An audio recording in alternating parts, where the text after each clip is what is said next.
Assalamualaikum warahmatullahi wabarakatuh. Perkenalkan, nama saya Adilah Yulfam Fidah dengan NIM 012022030002. Di sini saya akan mempresentasikan materi biokimia terkait fungsi mikromolekul dalam tubuh manusia, yaitu vitamin dan mineral. Namun, sebelum saya masuk ke materi inti, saya akan menjelaskan terlebih dahulu apa itu mikromolekul. Mikromolekul dapat didefinisikan sebagai segala bentuk molekul yang berukuran relatif kecil yang dapat digabungkan bersama untuk membentuk makromolekul. Mikromolekul memiliki berat yang rendah dan mengandung sejumlah atom kecil. Mikromolekul juga memiliki fungsi untuk mengatur berbagai proses metabolik tubuh yang menunjang fungsi kehidupan. Selain itu, mikromolekul juga dapat diartikan sebagai segala bentuk molekul atau nutrien yang diperlukan oleh tubuh dalam jumlah yang sedikit. Baik, kita masuk ke materi inti, yaitu yang pertama ada vitamin. Vitamin merupakan senyawa organik yang dibutuhkan manusia dalam jumlah kecil, atau dengan nama lain mikronutrien. Sebagian besar vitamin yang diperlukan oleh tubuh harus disuplai dari makanan, karena tubuh tidak mampu untuk memproduksinya sendiri, ataupun karena tubuh menghasilkannya dalam kadar yang sangat sedikit. Dari masing-masing vitamin juga memiliki perannya tersendiri dalam tubuh, dan seseorang membutuhkan kadar vitamin yang berbeda. Vitamin terbagi menjadi dua, yaitu vitamin larut lemak dan vitamin larut air. Vitamin larut lemak terdiri dari vitamin A, D, E, dan vitamin K. Sedangkan vitamin larut air terdiri dari vitamin B dan vitamin C. Jenis vitamin larut lemak yang pertama yaitu ada vitamin A atau yang biasa disebut dengan retinol. Vitamin A memiliki peran yang sangat beragam dalam fisiologi tubuh, mulai dari penyusunannya ke dalam pigmen mata hingga mengendalikan ekspresi sejumlah gen penting. Vitamin A terdapat dua jenis yang berbeda. Yang pertama yaitu vitamin A preformate dan yang kedua yaitu provitamin A. Sedangkan berdasarkan oksidasinya, vitamin A juga dapat dibedakan menjadi tiga bentuk. Yang pertama ada retinal. Retinal mempunyai peran penting dalam penglihatan. Dan yang kedua ada retinol. Retinol merupakan prekursor langsung untuk dua metabolit aktif yang penting. Dan yang terakhir ada asam retinoat atau retin A yang berfungsi sebagai pembawa pesan intraseluler yang mempengaruhi transkripsi sejumlah gen. Sumber makanan yang mengandung vitamin A, di antaranya terdapat pada sayuran hijau, wortel, tomat, hati, minyak ikan, susu, dan telur. Adapun gejala defisiensi vitamin A, yaitu yang pertama ada xerophthalmia, ada nyctalopia, bercak pada mata, kulit dan rambut yang kering, infertilitas, dan penurunan sekresi hormon tiroksin. Selain gejala defisiensi, ada juga gejala kelebihan vitamin A. Di antaranya adalah penglihatan kabur, nyeri tulang, pusing, mual, dan hipersensitivitas terhadap cahaya.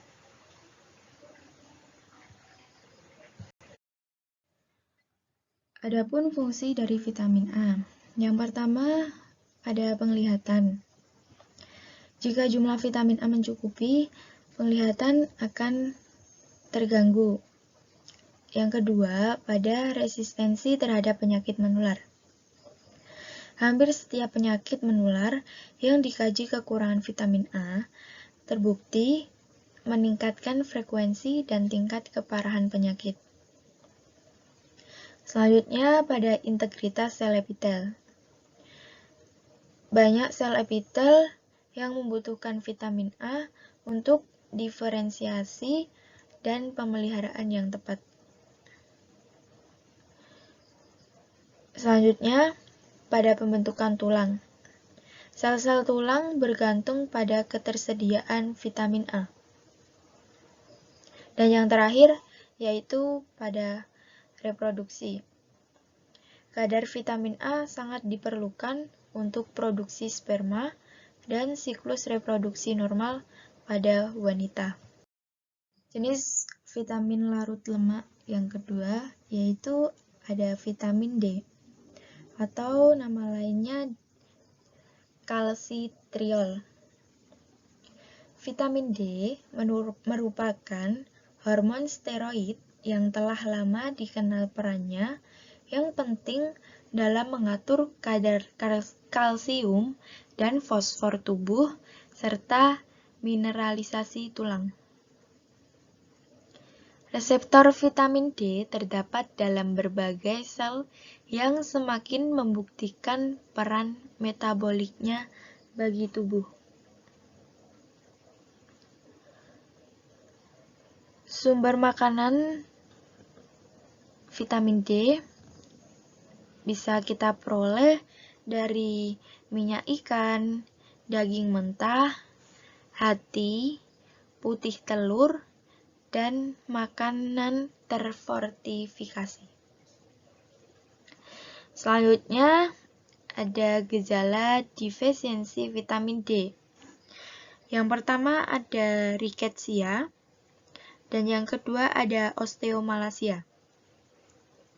Adapun gejala kelebihan vitamin D, yaitu hiperkalsemia. Fungsi dari vitamin D, yang pertama, memfasilitasi penyerapan kalsium di usus, dan juga menginisiasi penyerapan ion fosfat dan magnesium. Yang kedua, merangsang ekspresi sejumlah protein yang terlibat dalam pengangkatan kalsium dari lumen usus, melintasi sel epitel dan ke dalam darah.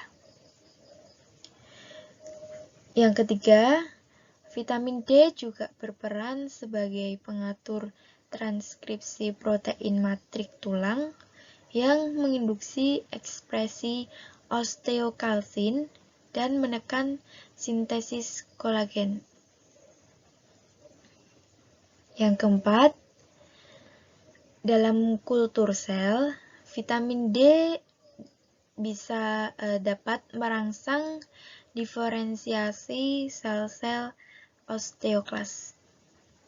Dan yang terakhir, vitamin D juga berperan esensial dalam pertumbuhan dan diferensiasi banyak jenis sel. Jenis vitamin larut lemak yang ketiga ada vitamin E. Vitamin E merupakan molekul antioksidan terkait membran yang paling utama pada mamalia. Vitamin E ini juga memainkan peran penting dalam mencegah kerusakan oksidatif pada membran berlipid dengan mengikat radikal bebas. Vitamin E bersifat hidrofobik dengan jalur penyerapan yang mirip dengan molekul lipid lainnya. Sumber makanan yang mengandung vitamin E antara lain minyak sayur, mentega, daging mentah, dan ikan. Untuk gejala defisiensi vitamin E, itu ada infertilitas dan gangguan kontraksi otot, ada degenerasi sistem saraf pusat dan tepi, dan kerusakan pada eritrosit.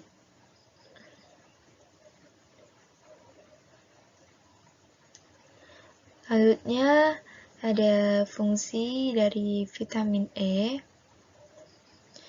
yaitu sebagai antioksidan,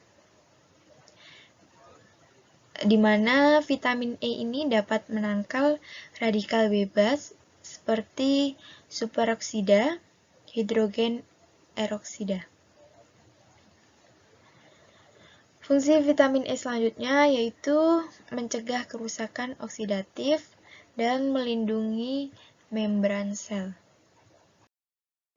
Untuk vitamin larut lemak yang terakhir atau yang keempat, yaitu vitamin K atau nama lainnya phytonadione, merupakan salah satu komponen utama dalam sintesis beberapa protein yang memediasi proses koagulasi dan antikoagulasi. Sumber vitamin K bisa kita dapatkan dari sayuran hijau, kacang-kacangan, daging ayam, alpukat, dan keju. Untuk gejala defisiensi vitamin K, antara lain ada pendarahan, kerusakan otak permanen, ini yang biasa terjadi pada bayi, dan yang terakhir itu ada penurunan massa tulang. Untuk gejala kelebihannya itu jarang terjadi. Biasanya terjadi pada bayi, itu dapat menyebabkan gejala jaundice, anemia hemolitik, dan hiperbilirubinemia. Untuk fungsi vitamin K sendiri itu sebagai koenzim utama, enzim karboksilase yang mengkatalis karboksilasi reduksi asam glutamat pada protein. Selanjutnya, kita masuk ke vitamin larut air. Jenis vitamin larut air yang pertama itu ada vitamin B. Vitamin B terdiri dari 8 kelompok vitamin yang larut dalam air yang melakukan peran penting yang saling terkait erat dalam fungsi seluler, bertindak sebagai koenzim dalam beragam reaksi enzimatik, katabolik, dan anabolik. Peran kolektif dari vitamin B terlibat dalam berbagai aspek fungsi otak, termasuk produksi energi, sintesis, atau perbaikan DNA dan RNA, metilasi genomik dan non-genomik, dan sintesis berbagai neurokimia dan molekul pensinyalan. Selanjutnya ada 8 jenis vitamin B, yaitu yang pertama ada vitamin B1 atau nama lainnya tiamin. Itu berfungsi sebagai koenzim tiamin pirofosfat yang terlibat dalam reaksi dekarboksilasi, misalnya dalam oksidasi glukosa, karena perannya dalam dekarboksilasi pirufat. Sumber vitamin B1 ini bisa kita dapatkan dari beras, coklat, sayuran hijau, kentang, pasta, hati, dan telur. Untuk defisiensi vitamin B1 ini yaitu antara lain beri-beri, hilang ingatan, jangka pendek, penurunan berat badan. Untuk jenis vitamin B yang kedua yaitu vitamin B2 atau riboflavin. Merupakan berfungsi prekursor koenzim flavin, adenin dinukleotid, dan flavin mononukleotid yang berfungsi sebagai pembawa hidrogen dalam sejumlah reaksi oksidasi reduksi atau respirasi penting dalam mitokondria. Sumber makanan yang dapat kita peroleh yaitu produk bersusu, sayuran hijau, kacang-kacangan, hati, jamur, dan lain-lain. Untuk defisiensinya ada fatigue, penglihatan kabur, depresi, dermatitis di area mulut. Lanjut, vitamin B3 atau niacin. Berfungsi sebagai pembawa hidrogen dalam proses penting seperti glikolisis, siklus Krebs, dan fosforilasi oksidatif. Sumber makanan penghasil vitamin B3 ini terdapat pada daging, ikan, serealia, kacang-kacangan, dan jamur. Untuk defisiensinya ada pellagra, dermatitis, dementia, dan diare. Selanjutnya vitamin B5 atau asam pantotenat yang merupakan enzim penting untuk oksidasi dan atau sintesis karbohidrat dan asam lemak. Sumber makanan dapat diperoleh dari daging, serealia, dan brokoli. Untuk defisiensinya ada fatigue, insomnia, depresi, mudah tersinggung, muntah-muntah, dan nyeri lambung. Selanjutnya ada vitamin B6 atau pyridoxine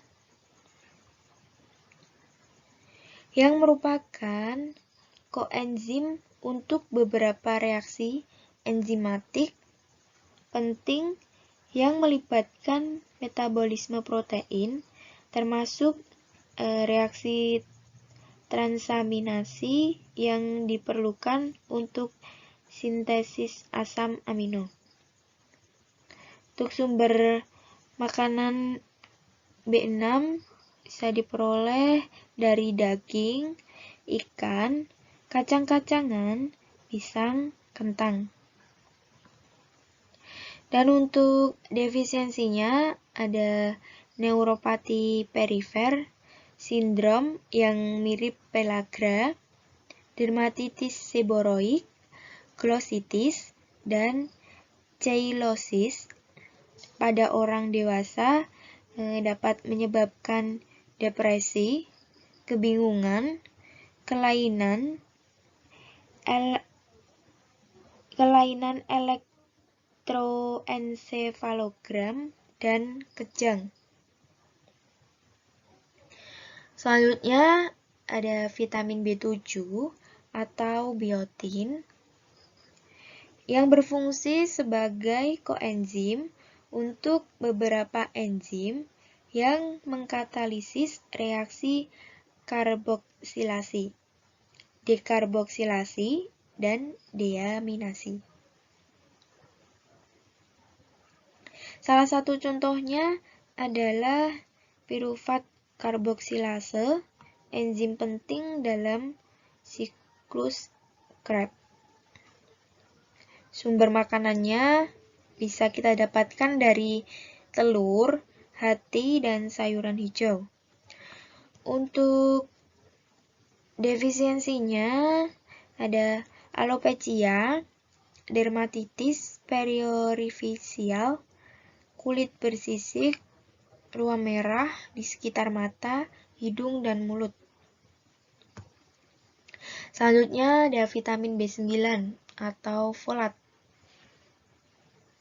yang berfungsi sebagai koenzim dalam sintesis beberapa asam amino serta purin dan timin pada DNA.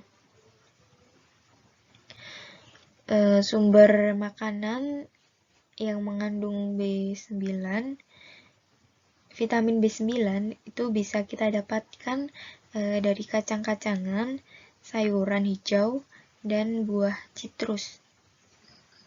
Untuk defisiensinya biasa berdampak pada kegagalan pertumbuhan dan anemia, radang pada lidah, hilangnya sensitivitas indera pengecapan, penurunan berat badan, dan bila defisiensi terjadi selama kehamilan, maka bisa menyebabkan kerusakan pada sistem saraf pusat atau neural tube defects pada bayi. Dan yang terakhir yaitu vitamin B12 atau kobalamin. Koenzim yang mengandung yang terlibat dalam berbagai jalur metabolisme. Untuk sumber makanan vitamin B12 bisa kita dapatkan dari ikan, daging, dan olahannya.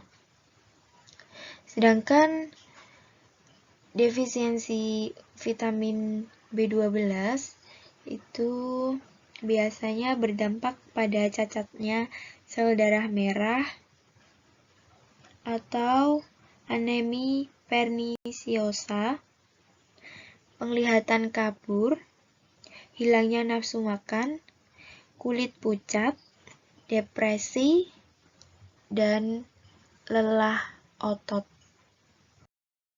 Vitamin larut air selanjutnya yaitu ada vitamin C atau asam askorbat.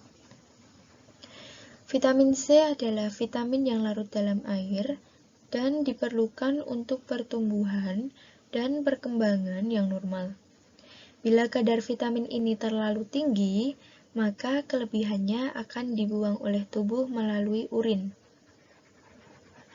Meskipun tubuh dapat menyimpannya dalam kadar rendah, namun konsumsi vitamin ini harus tetap dilakukan secara rutin untuk mencegah kekurangannya dalam tubuh.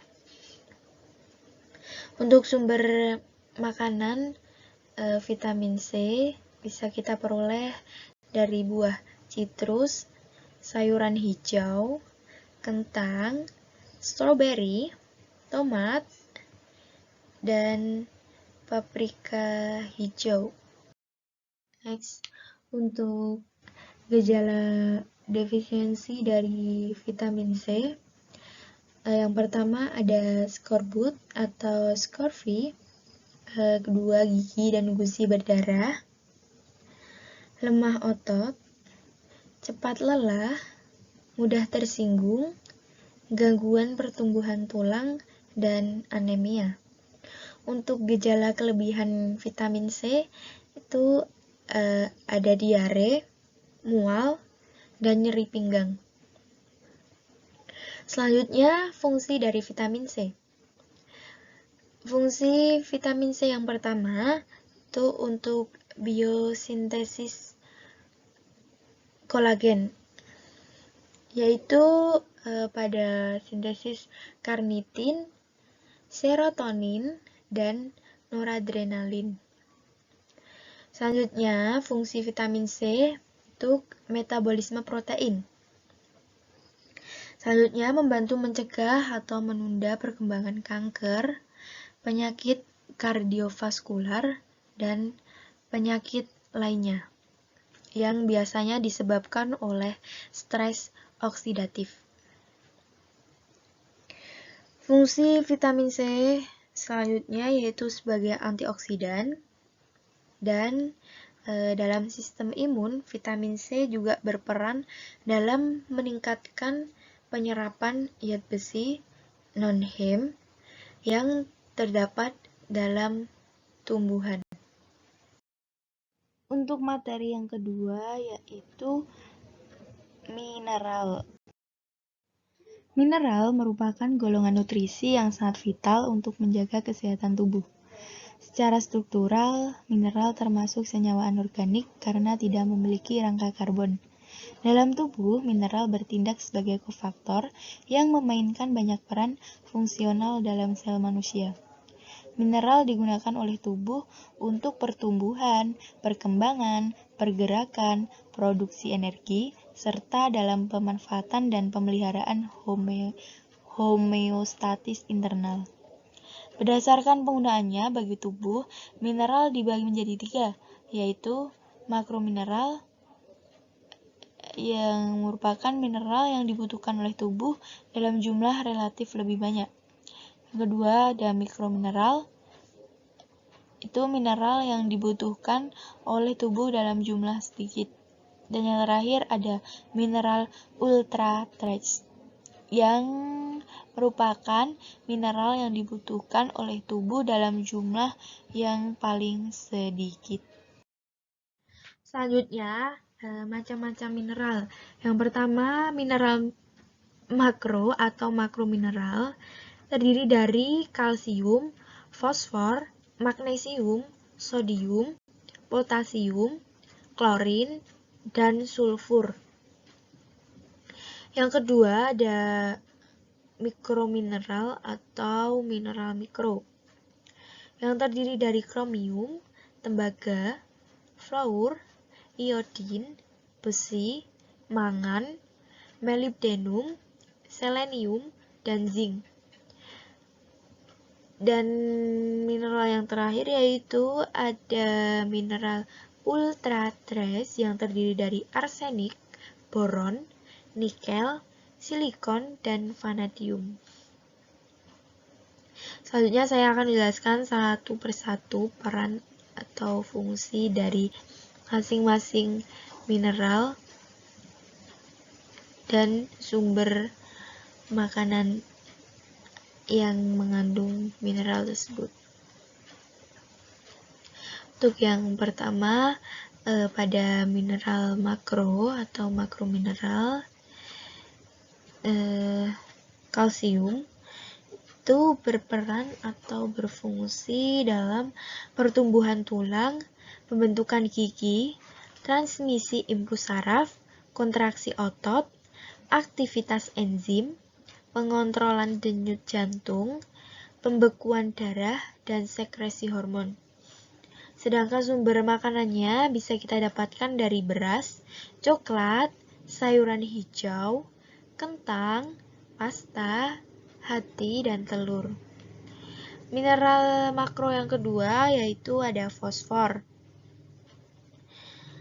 Fosfor berperan atau berfungsi sebagai kofaktor dalam reaksi metabolisme, pembentukan dan pemeliharaan tulang dan gigi, produksi enzim, metabolisme karbohidrat, asam amino dan lipid, dan keseimbangan asam dan basa. Untuk sumber makanan yang mengandung fosfor bisa kita dapatkan dari produk bersusu, sayuran hijau, kacang-kacangan, hati, dan jamur. Mineral makro yang ketiga ada magnesium. Magnesium berperan atau berfungsi dalam pertumbuhan dan perbaikan jaringan, menjaga integritas tulang dan gigi, metabolisme lemak, karbohidrat, dan protein. Aktivasi enzim, aktivitas neuromuskular, dan respirasi sel. Untuk sumber makanannya bisa kita dapatkan dari daging, ikan, serelia, kacang-kacangan, dan jamur. Makromineral selanjutnya ada sodium yang berperan atau berfungsi sebagai keseimbangan osmotik dan asam basa, pembentukan sel-sel otot, transmisi impuls saraf, kontraksi otot jantung, transportasi nutrien dan senyawa limbah, penyerapan dan metabolisme karbohidrat dan asam amino, nafsu makan, pengontrolan cairan tubuh. Untuk sumber makanannya bisa kita dapatkan dari daging, serelia, dan brokoli. Untuk makromineral selanjutnya ada potasium yang berfungsi atau berperan untuk otot dan saraf, keseimbangan osmotik, air dan pH, sekresi hormon, perkembangan embrio, aktivasi enzim, transportasi O2 dan CO2, sintesis protein, dan metabolisme karbohidrat. Untuk sumber makanannya bisa kita dapatkan dari daging, ikan, kacang-kacangan, pisang, dan kentang. Untuk makromineral selanjutnya ada klorin yang berfungsi atau berperan dalam pemeliharaan tekanan osmotik dan cairan tubuh, respirasi, keseimbangan pH darah, sekresi asam lambung, dan aktivasi enzim. Sumber makanannya bisa kita dapatkan dari telur, hati, dan sayuran hijau.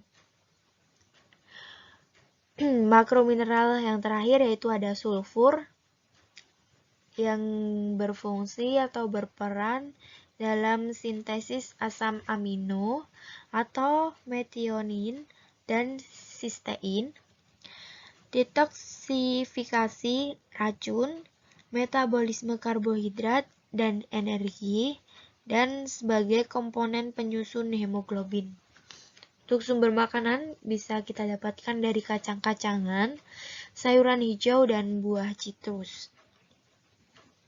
Untuk jenis mineral selanjutnya yaitu mineral mikro atau mikromineral.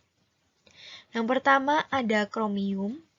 Kromium berperan atau berfungsi bersama dengan insulin untuk mengatur keseimbangan gula darah dan juga metabolisme protein dan lemak.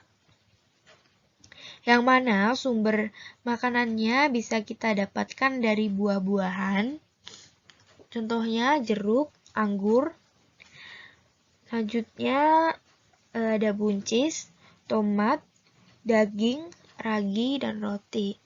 Untuk jenis mikromineral selanjutnya ada tembaga, yang mana mempunyai peran atau fungsi sebagai kofaktor bagi beberapa enzim, di antaranya amina oksidase, peroksidase, sitokrom C oksidase, dopamin beta hidroksilase, superoksida dismutase, dan tirosinase. Untuk sirkulasinya dalam tubuh terjadi dalam bentuk pengikatan dengan protein seruloplasmin. Sumber makanannya bisa kita dapatkan dari hati, kerang-kerangan, lobster, sayuran hijau, coklat, jamur, kacang-kacangan, dan umbi-umbian. Mikromineral selanjutnya ada fluor, yang mana berfungsi atau berperan dalam komponen penyusun tulang. Yang sumber makanannya bisa kita dapatkan dari seafood, kentang, buah-buahan, kopi, dan teh hitam. Mikromineral selanjutnya ada iodin yang berfungsi atau berperan sebagai komponen penyusun hormon tiroksin, yang mana sumber makanannya bisa kita dapatkan dari ganggang laut, ikan, kerang, telur, hati sapi, produk bersusu, dan garam beriodium. Mikromineral selanjutnya ada besi yang berperan atau berfungsi terlibat dalam Reykjavik redox beberapa metaloprotein, diantaranya yaitu ada hemoglobin, mioglobin, dan enzim sitokrom. Yang sumber makanannya bisa kita dapatkan dari bayam, hati, daging mentah, kacang-kacangan, dan biji zaitun. Untuk mikromineral selanjutnya ada mangan, yang mana mangan berperan atau berfungsi sebagai kofaktor bagi beberapa metaloenzim seperti superoksida dismutase yang umumnya terdeposit di mitokondria. Yang sumber makanannya bisa kita dapatkan dari sayuran hijau, paprika, teh, kopi, kerang-kerangan, beras, dan kacang-kacangan. Untuk mikromineral selanjutnya ada molybdenum yang berperan atau berfungsi sebagai kofaktor enzim-enzim, misalnya xanthin oksidase dan sulfit oksidase. Sumber makanannya kita peroleh dari daging sapi dan ayam, telur, produk bersusu, kentang, pisang, dan sayuran hijau. Untuk mikromineral selanjutnya ada selenium yang berperan atau berfungsi sebagai kofaktor enzim seperti glutathione peroxidase superoksida dismutase bersama dengan vitamin E untuk menangkal radikal bebas, dan juga terlibat dalam reaksi konversi tiroksin menjadi bentuknya yang lebih aktif, yaitu triiodothyronin. Sumber makanannya bisa kita dapatkan dari daging, susu, telur, ikan, kerang, brokoli, dan bayam. Dan yang terakhir, mikromineral terakhir yaitu ada zinc. Itu berperan sebagai kofaktor enzim-enzim seperti DNA, polimerase, RNA,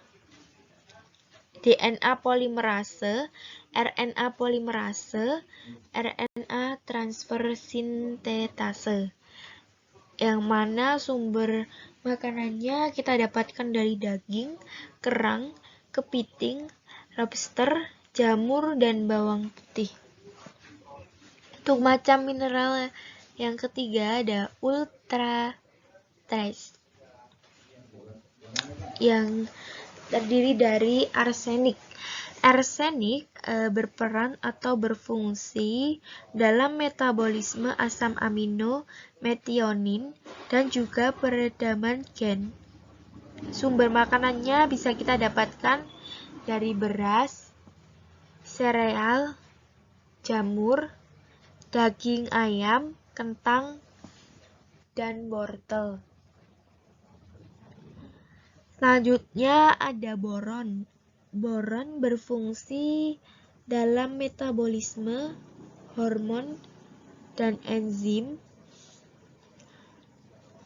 dan pembentukan dan pemeliharaan struktur tulang, meningkatkan laju penyerapan magnesium, juga terlibat dalam proses penggunaan estrogen, testosteron, dan vitamin D. Untuk sumber makanan yang mengandung mineral boron itu terdapat pada buncis, kentang, kopi, susu, dan buah apel. Selanjutnya ada nikel yang berperan untuk meningkatkan aktivitas hormon dan turut terlibat dalam metabolisme lipid. Sumber makanannya bisa kita peroleh dari teh hitam, kacang-kacangan, makanan kaleng, dan coklat. Selanjutnya ada silikon yang berperan atau berfungsi dalam sintesis serabut, kolagen, dan elastin. Sumber makanannya diperoleh dari minuman, anggur, buncis, beras, coklat, pisang, bayam, daging, dan air mineral. Dan yang terakhir adalah vanadium yang berperan atau berfungsi meningkatkan metabolisme glukosa dan sensitivitas tubuh terhadap insulin. Sumber makanannya bisa kita dapatkan dari jamur, kerang, jagung, wortel, tomat, bawang merah, bawang putih, minuman dengan pemanis buatan. Baik, dari materi yang saya sampaikan tadi bisa disimpulkan bahwa yang pertama, makromolekul merupakan segala bentuk senyawa yang berukuran relatif besar dengan struktur biokimiawi yang lebih kompleks, sedangkan mikromolekul merupakan senyawa kimia dengan ukuran relatif lebih kecil dengan struktur yang lebih sederhana. Kesimpulan yang kedua, vitamin termasuk salah satu mikromolekul yang merupakan senyawa organik dan dibutuhkan dalam jumlah yang relatif lebih sedikit. Dalam tubuh, vitamin kebanyakan dimanfaatkan sebagai kofaktor yang mana untuk menyusun enzim-enzim yang terlibat dalam berbagai reaksi kimia di dalam tubuh. Kesimpulan yang ketiga, itu vitamin berdasarkan sifat kelarutannya dapat digolongkan ke dalam dua jenis, yaitu vitamin larut lemak, yang mana terdiri dari vitamin A, D, E, dan vitamin K, dan vitamin larut air, yang terdiri dari vitamin B dan vitamin C. Kesimpulan yang keempat, yaitu vitamin memiliki perannya masing-masing di dalam tubuh manusia dengan kebutuhan kadar yang juga berbeda-beda. Kesimpulan yang kelima, mineral merupakan mikromolekul yang sifatnya anorganik. Berdasarkan jumlah kebutuhannya, mineral dibagi menjadi 3 bentuk, yaitu makromineral, mikromineral, dan mineral ultra trace. Dan kesimpulan yang terakhir, itu di dalam tubuh mineral berperan penting dalam metabolisme, di antaranya sebagai kofaktor enzim, sintetis beberapa asam amino, aktivasi, dan konversi hormon serat metabolisme nutrein. Mungkin cukup sekian presentasi dari saya, kurang lebihnya saya mohon maaf. Semoga apa yang saya sampaikan bisa bermanfaat. Terima kasih. Wassalamualaikum warahmatullahi wabarakatuh.